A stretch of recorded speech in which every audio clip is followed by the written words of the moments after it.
Allez, c'est parti. Salut, bonjour, Fred. J'espère que vous allez très bien. J'espère que vous allez bien. J'espère que vous allez très bien même.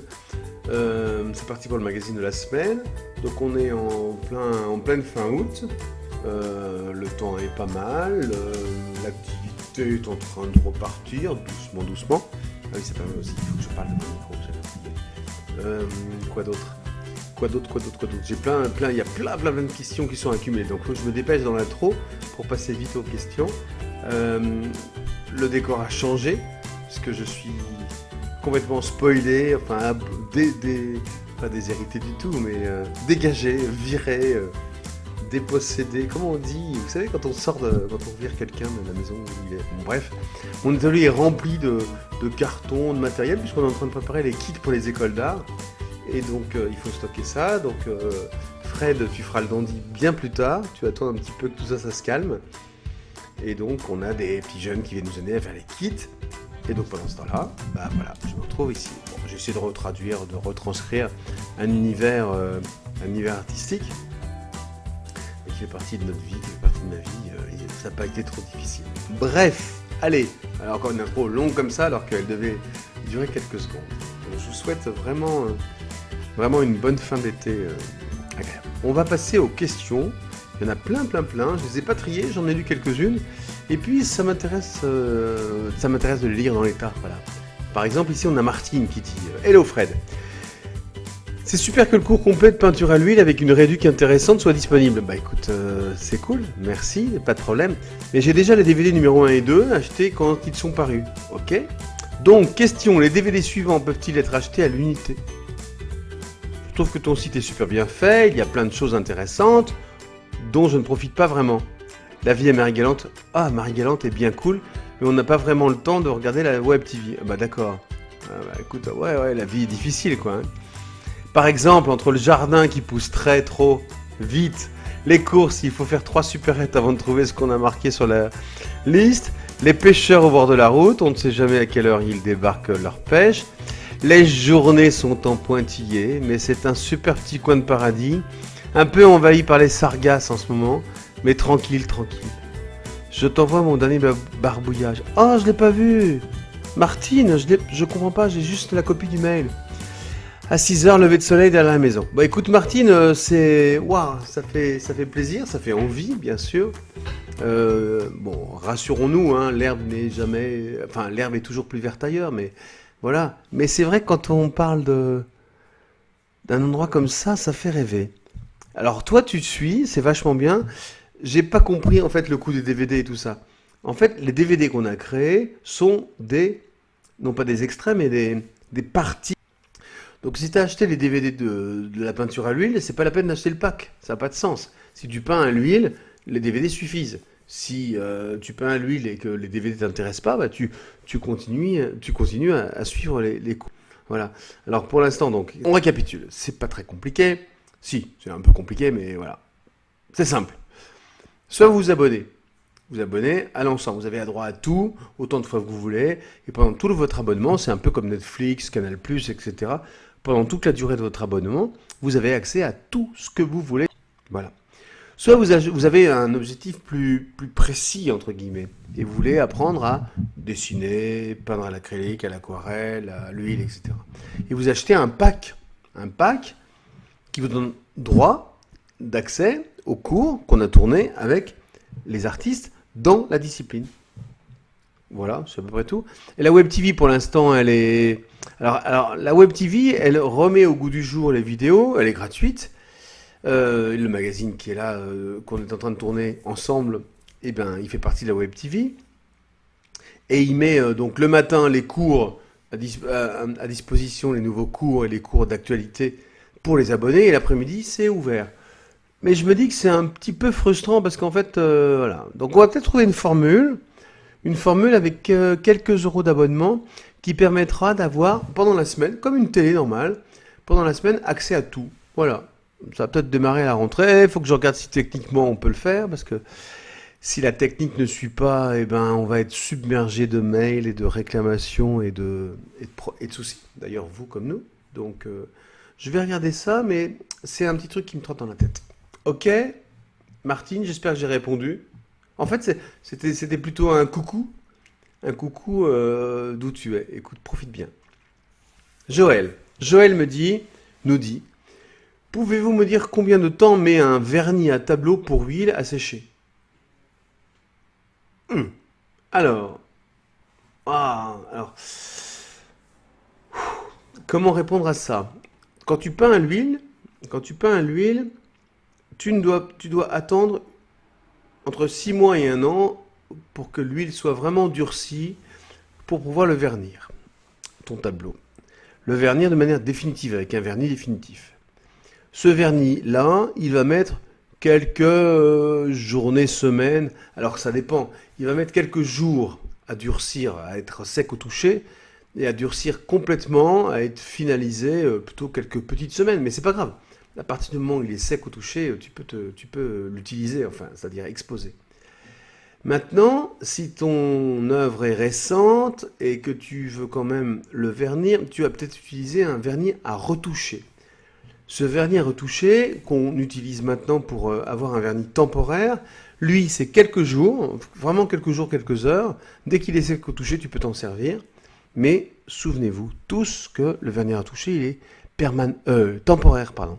Donc il faut, au bout de 6 mois, repasser un vernis permanent. Ça va, Joël? C'est pas simple, hein, l'histoire de peinture à l'huile et tout ça. C'est pas simple. Nicolas. Bonsoir, Fred. Salut. J'ai fait un fond bleu turquoise sur une toile et je souhaite y mettre un marouflage. Attends, j'ai fait un... ok.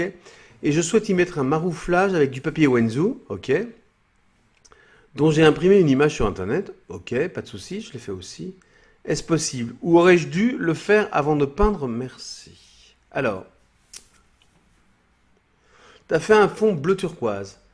Tu as imprimé ton Wenzu sur du papier et tu veux le maroufler dessus. Le souci que tu risques d'avoir, c'est que le marouflage de Wenzu avec du Bindex ou d'autres choses va te permettre de laisser l'impression visible, puisque le Wenzu va devenir comme mouillé, c'est-à-dire transparent, et pour toujours parce que le Bindex va l'emprisonner, mais avec une couleur un peu laiteuse, tu vois, quelque chose d'un peu blanc laiteux, et sur un bleu turquoise, tu risques de voir la différence. Mais c'est pas grave, parce que si tu as fait ton fond, le fond qui te plaît, tu appliques ton marouflage Wenzu, et après, tu reviens, ce que j'ai fait, hein, d'ailleurs, ça fait un moment, mais vous pouvez retrouver quelque part, hein, sur les sites, vous pouvez retrouver un travail que j'avais fait avec une fleur découpée, et donc elle avait été marouflée, il y avait un fond, et dessus je revenais faire le fond pour donner plus de réalisme. Donc c'est possible, tu peux faire ça, Nicolas. Ok? Voilà. Ensuite, Poudre. Alors Poudre, c'est pas ton prénom, mais si tu t'appelles ton alias, ton alias c'est Poudre de Perlimpinpin. Bonjour à tous, quel papier il faut pour les Posca? Car le mien se dégrade, le papier vient parfois à faire des saletés qui se collent sur le bout de mon Posca et sur ma feuille. J'utilise le papier Moulin du Coq, multitechnique, 185 grammes. Ok, écoute, c'est vachement intéressant, Poudre. Imaginons que c'est ton prénom. Poudre de Perlimpinpin. C'est intéressant ton truc, parce que quand j'ai lu ça tout à l'heure, je me suis dit, oh là, le Posca, ça sert pas à travailler sur papier en fait. Posca, c'est un marqueur acrylique qui marche sur toutes les surfaces, mais sur du papier acrylique, pourquoi pas, mais sur du papier, du plastique, du verre, du bois, une toile, et surtout un travail à l'acrylique. Donc là, le fait de travailler sur papier, avec du Posca, c'est normal que tu le fasses plucher parce que tu l'humidifies. Donc, c'est pas il n'y a pas de papier vraiment prévu pour le Posca en fait. Le Posca, c'est un feutre acrylique multisurface, mais il faut qu'il y ait la matière et surtout que ce soit pas trop absorbant parce que sinon tu vas venir effectivement gratter la surface. Ok. Micheline, attendez, avant je vérifie le temps, ça marche. Ouais. Micheline, la tonalité est très mauvaise, Fred. À voir, merci. Et là, tu commences par te prendre une claque dans la figure. Ok, Micheline, oui. Pour ce tableau, tu ne peins pas la toile en premier? Tout ça en majuscule, hein. Soyons clairs. Modeling paste et végétaux, première partie. Ah, alors. J'ai tourné une vidéo où j'ai fait, effectivement, avec du modeling paste, de l'incrustation de végétaux, de feuilles, de morceaux de bois. Donc ça, c'était toute la partie incrustation, et la deuxième partie, c'est la mise en couleur. Donc la première partie, c'est la partie prise d'empreinte. Et donc, Micheline, tu me dis quoi? Tu ne peins pas la toile en premier? Bah non! Bah pourquoi je peindrais la toile en premier? Puisque je vais passer mon temps à mettre du plâtre, de la matière, des épaisseurs et tout. Tout ce que j'aurais peint avant va ressembler à rien si dessus je viens mettre toutes mes cochonneries. Donc non, regarde l'épisode numéro 2 de cette vidéo, tu verras Micheline que c'est beaucoup plus facile de travailler les matières avant et après de venir mettre les couleurs. Ok? Voilà, voilà, pardon. Alors Fleury, non pardon, Ariane, je pense qu'Ariane c'est son prénom. Ariane, bonjour, salut Ariane. Je vous remercie pour cette vidéo très bien expliquée. Waouh, je ne sais pas de quoi on parle. Si, comment utiliser la résine cristal. Ok. J'aimerais pour ma part introduire des objets à l'intérieur. Il suffit de couler la résine dans le moule adéquat, puis inclure les objets et laisser sécher? Ou avez-vous une méthode plus judicieuse? Bien à vous, Ariane. Ariane, je ne comprends pas. J'aimerais pour ma part introduire des objets à l'intérieur. La résine cristal. Eh ben, il n'y a pas de souci.